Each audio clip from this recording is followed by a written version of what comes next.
Friends, welcome back to the channel Ashish sir. Sorry, सबसे पहले extremely sorry कि मैं आपको रात को डिस्टर्ब कर रहा हूँ, क्योंकि ये कुछ बातें ऐसी है जो आपको जानना बेहद ही ज़रूरी है, जो आपसे रिलेटेड है। इसीलिए इतने रात को मैं वीडियो बना रहा हूँ, जस्ट बिकॉज ऑफ यू कि आपको अपने एग्जामिनेशन से रिलेटेड हर एक अपडेट आपको पता होनी चाहिए, ताकि आप अपने एग्ज़ाम्स को लेकर कितने आपको इन शॉर्ट बोला जाए तो मेरे चैनल के थ्रू मैं ट्रांसपेरेंसी मेंटेन करना चाहता हूँ कि आपको ईच एंड एवरी माइन्यूट से माइन्यूट, मेजर से मेजर अपडेट आपको मिलते रहे।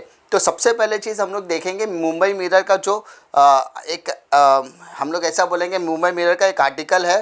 मुंबई मिरर के आर्टिकल को मैं यहाँ पर आपके सामने दिखाने की कोशिश करने वाला हूँ, ठीक है। सबसे पहले जैसा कि आपके सामने दिख रहा होगा, गवर्नर भगत सिंह कोश्यारी आज CM Uddhav Thackeray to resolve issue of the final year examination without delay. ये मुंबई मिरर का है 22 तारीख यानी शाम को 8:36 का ये न्यूज़ कवरेज है।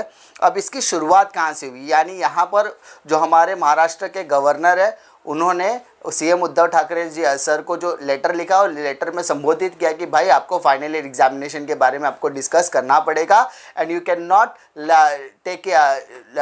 टेकन फॉर ग्रांटेड कि आप फाइनल ईयर के एग्जामिनेशन नहीं लेंगे। इसकी शुरुआत कहाँ से हुई? सबसे पहले मैं आपको यहाँ का ट्विटर हैंडल उनका दिखा देता, गवर्नर ऑफ महाराष्ट्र का।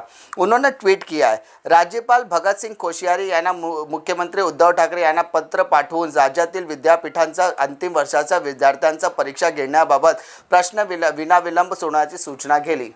यानी यहाँ पर गवर्नर ऑफ महाराष्ट्र ने सीएम ऑफ महाराष्ट्र को लेटर लिखा है और कहा है कि फाइनल ईयर के एग्जामिनेशन से रिलेटेड जो भी इश्यूज़ है उसको जल्द से जल्द रिजॉल्व किया जाए।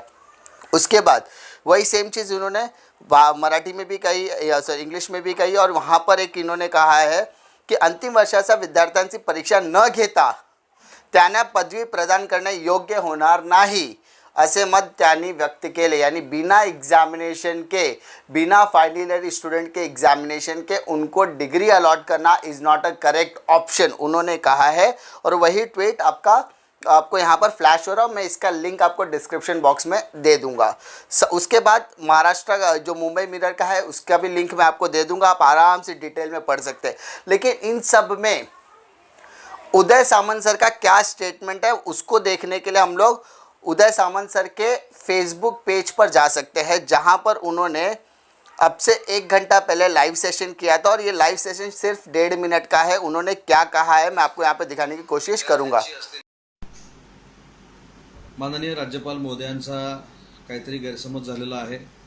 यूजीसीला जे मी पत्र दिले ते अशा पद्धतीने दिले की महाराष्ट्रामध्ये असलेली कोविडची परिस्थिती, विद्यार्थ्यांची असलेली मानसिकता या संदर्भामध्ये मी माझं मत यूजीसीकडे मांडलेलं आहे। मी राज्यपाल महोदयांना साईड ट्रॅक केलं आहे, मी त्यांना विश्वासात घेतलं नाही अशातला कुठचाही भाग नाही। ऑलरेडी मागच्या परीक्षा ज्यावेळी रद्द झाल्या त्यावेळी देखील आम्ही राज्यपाल महोदयांशी व्हीसीवर चर्चा केलेली होती। मी माझं मत यूजीसीकडे मांडणं हा गुन्हा आहे असं काय मला वाटत नाही। आणि या सगळ्या ह्याच्यामध्ये विद्यार्थ्यांच्या भावना ह्या अतिशय महत्त्वाच्या आहेत। 7 ते 8 लाख विद्यार्थ्यांच्या परीक्षेचा हा प्रश्न आहे आणि शासन म्हणून उद्धव ठाकरे साहेबांच्या नेतृत्वाखाली हे मला देखील माहिती आहे की एखादा निर्णय घेत असताना कुठच्याही विद्यार्थ्याचं शैक्षणिक आणि पुढे भविष्यात जाऊन नोकरीसाठी किंवा व्यवसायासाठी नुकसान होणे या पद्धतीनेच मुख्यमंत्री महोदयांच्या नेतृत्वाखाली आम्ही निर्णय घेणार आहोत। आणि राज्यपाल महोदयांचा जर काही गैरसमज झाला असेल तर मी भेटू तर शकत नाही, कारण मी आता रत्नागिरीला आहे आणि फोनवर बोलून त्यांचा मी गैरसमज दूर करेन। पण मी जे पत्र लिहिलेलं आहे ती विद्यार्थ्यांच्या मनातलं पत्र आहे, विद्यार्थ्यांची मी बाजू घेतली अशातला भाग नाही। परंतु महाराष्ट्रामध्ये कोविडची परिस्थिती काय आहे हे प्रामाणिकपणाने मी मांडण्याचा प्रयत्न केला यूजीसीकडे।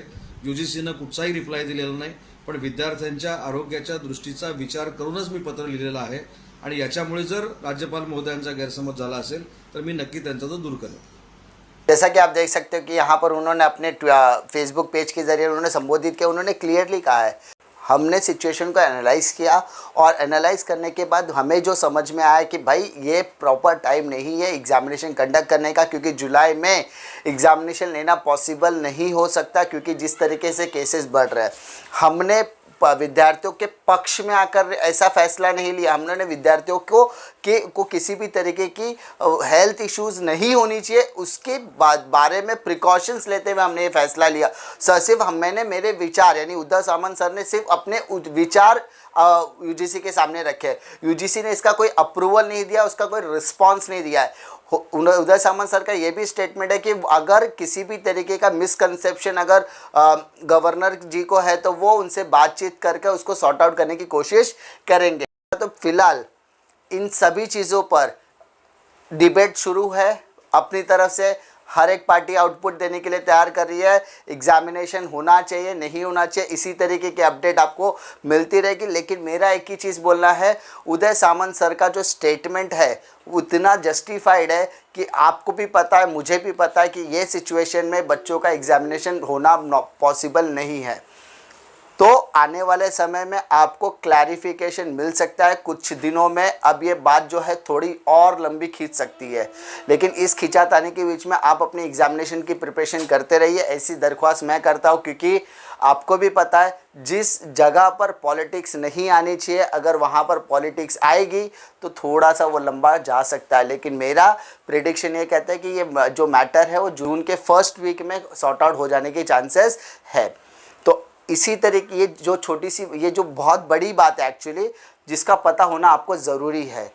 तो मैं मुंबई मिरर का लिंक आपको देने वाला हूँ, ट्विटर का लिंक आपको देने वाला हूँ, फेसबुक पेज का भी लिंक आपको दूंगा। वहाँ से जाके आप अपनी रिसर्च कर सकते हैं कि वेदर दिस ट्विटर अकाउंट या न्यूज़ ऑथेंटिक है कि नहीं।